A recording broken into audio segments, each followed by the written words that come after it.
Hello, followers. I do hope all of you are well, and we are all starting to take the precautionary measures necessary as we responsibly work toward opening up our state with the COVID-19 virus.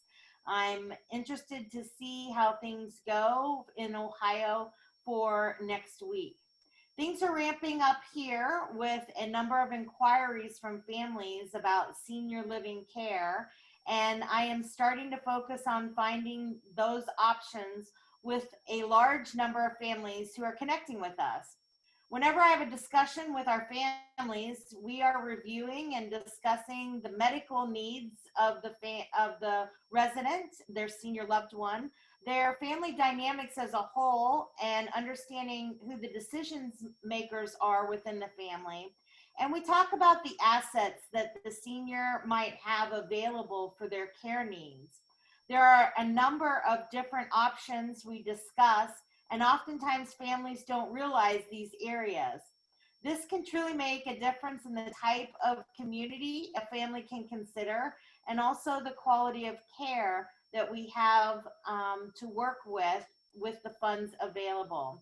Some of the areas we explore are veterans benefits, investments, properties, and potentially unwanted and unneeded life insurance policies. So today, I'd like to introduce a colleague of mine, Lisa Rehberg, principal broker of Rehberg Life Settlements.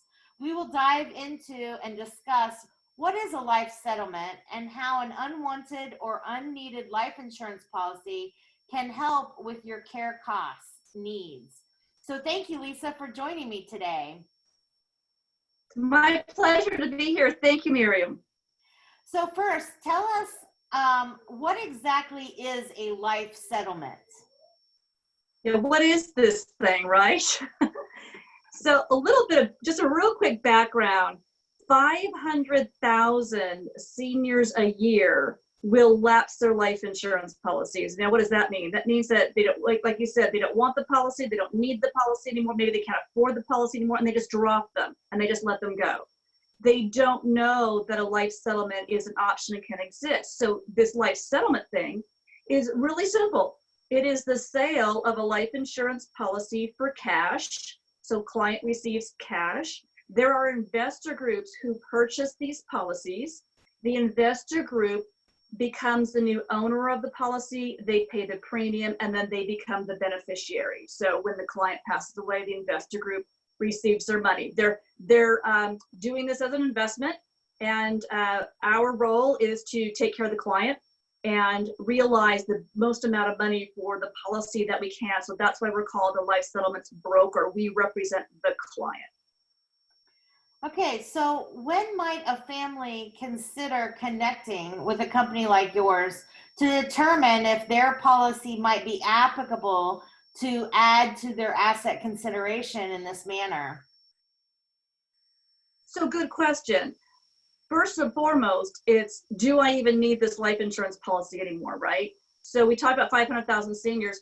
These seniors have purchased the policies 10, 20, 30 years ago, and what they bought the policies for is no longer an issue. House is paid off, kids are grown and on their own, maybe a spouse has passed away, or maybe they sold a business. Whatever it happens to be, they don't need the policy. So key number one is, do I even need this policy anymore? That's a good time to start looking at this as an option. But in your particular case as well, this is a 3 to 5 month process. So as people start thinking about, do I need assisted living, sooner rather than later, start taking a look at the life insurance policy. Because once again, 3 to 5 month process, very similar to a real estate transaction.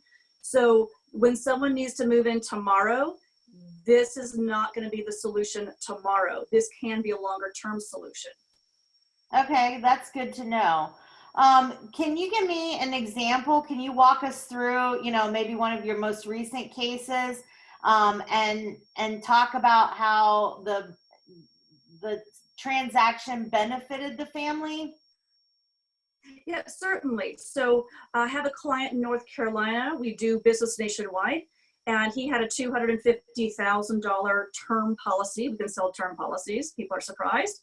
And in his particular case, his wife had passed away 4 years ago. And he is 78 years old. And he says, and I ask him, of course, why do you want to sell your policy?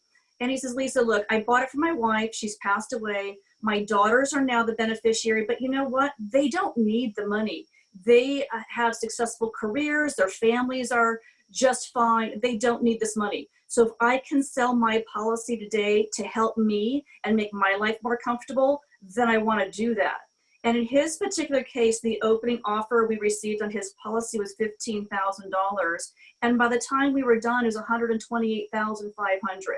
So I will not tell you this happens every single time. Sometimes policies are worth less, sometimes they're worth more, but that is a typical example of how we help our clients. We have access to multiple investor groups to help basically drive up the price and have them pay the most amount of money for the policy.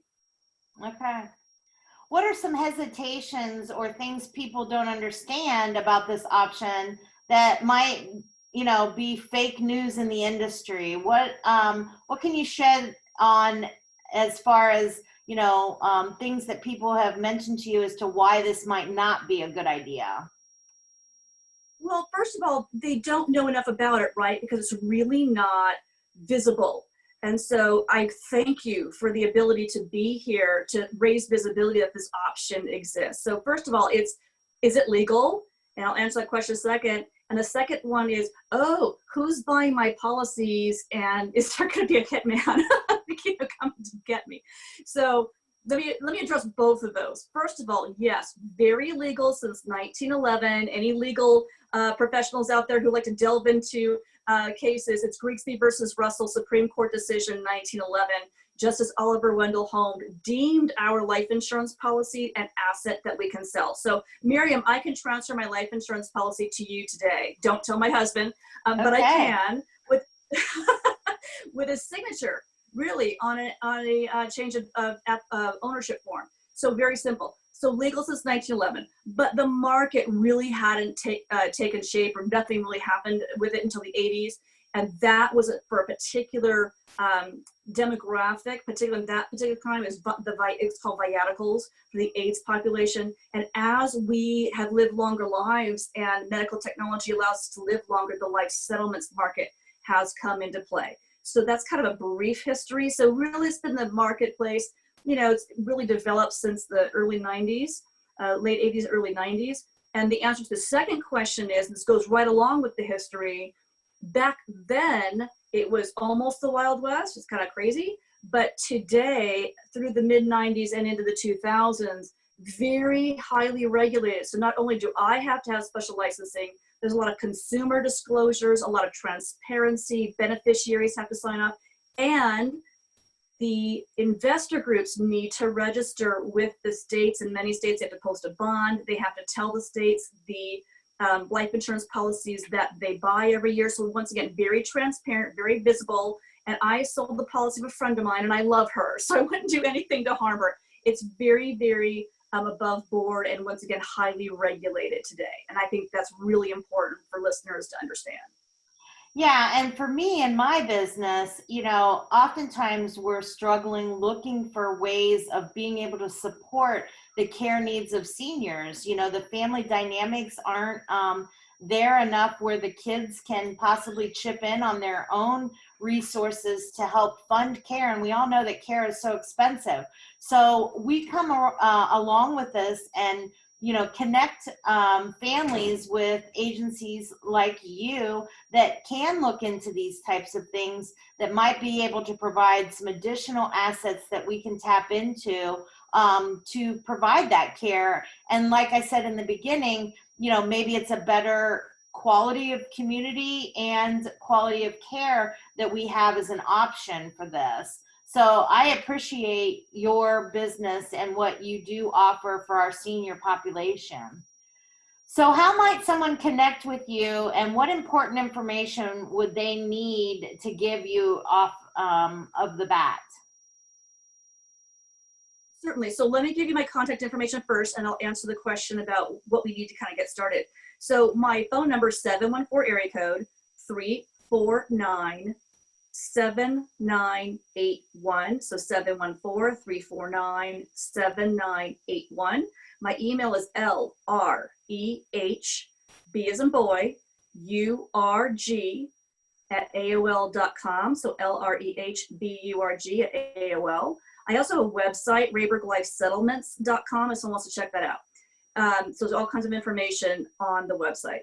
I also have a booklet that's published by the Life Settlements Association. So if somebody would like that, they can call me, email me, go on my website, whatever they want to do. And I'm happy to send them that booklet if they want more information. In terms of what we need to start, it's pretty easy. When someone calls me, it literally looks like, what kind of policy is it? What is the face value of that? Now that would be the death benefit. And talk to me about, your age and who you are. And I can kind of figure out, is this going to be a good opportunity for us to take care of you or not? From there, if someone says, if we decide that, yes, this could be a good opportunity, it's an application. I mean, it's really simple to get started, very painless. And, once again, it's a 3 to 5 month process, but it does take us, we have to get medical records and things like that, illustrations from the carrier. The point is, it takes us probably about 60 days, maybe 90 days to find out if an investor group is interested. We can fast track that a little bit, depending upon how fast doctors get back to us. I had a client submit an application on Friday, and we already got the medical records back, and we're going out to the investor groups today. But I like to set expectations 60 to 90 days. It could be faster. Okay. All right. Well, thank you so much for being with us today. And certainly if anyone wants to connect with me, I can connect you to Lisa, and we can learn a little bit more about this. But we're out of time for today. But I did want to remind you that working with assisted living locators can give you important information and knowledge, such as what we've discussed today, to help families find the perfect fit for the care needs of their loved one. And if you need help or would like to discuss your particular situation, I'd love to hear from you. Please call me today and let's discuss your story. Assisted Living Locators of East Columbus is here to serve you, and my number is 614-636-4905. That's 614-636-4905. Thanks again so much, Lisa, and I look forward to connecting with you again soon. It's my pleasure, Miriam. Thank you. Bye-bye.